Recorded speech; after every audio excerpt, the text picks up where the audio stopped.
May I come in, sir? Oh, yes, please. Sit down. Okay, tell me, how can I help you? Sir મારો થોડા દિવસમાં બોર્ડનો syllabus પૂરો થાય છે Okay. તો હું પેપર સોલ્યુશન ક્યાંથી સ્ટાર્ટ કરી શકું? ઓકે બેટા, આ તારો એકલાનો ક્વેશ્ચન નથી. આ વર્ષે જે કોઈ સ્ટુડન્ટ બોર્ડની એક્ઝામ આપવાના છે બધાનો જ આ ક્વેશ્ચન છે એવું તું માટે. મારું જે માનવું છે એના ઉપરથી તને હું અમુક ટિપ્સ આપું છું. ફર્સ્ટ, કે તું અત્યારે જે કરંટ ચેપ્ટર્સ તારા જે ચાલુ છે, હજી સિલેબસ કમ્પ્લીટ નથી થયો, તો એને તું બરાબર ફોકસ કર.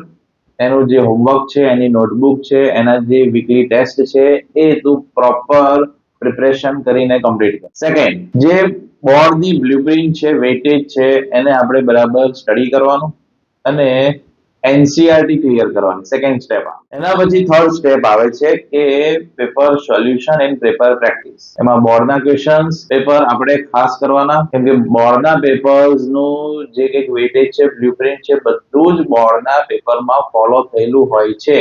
એટલે બોર્ડના પેપર્સ તો ખાસ કરવાના. બીજું એક યાદ રાખવાનું પેપર સોલ્યુશનના ટાઈમે પણ કે આપણી ટેક્સ્ટબુકમાંથી બધા પેપર સેટ્સ બનેલા છે, नहीं के पेपर सेट માંથી ટેક્સ્ટબુક. समझदार बच्चे को सिर्फ इशारा ही काफी है. Okay my friends, then best of luck for your exam.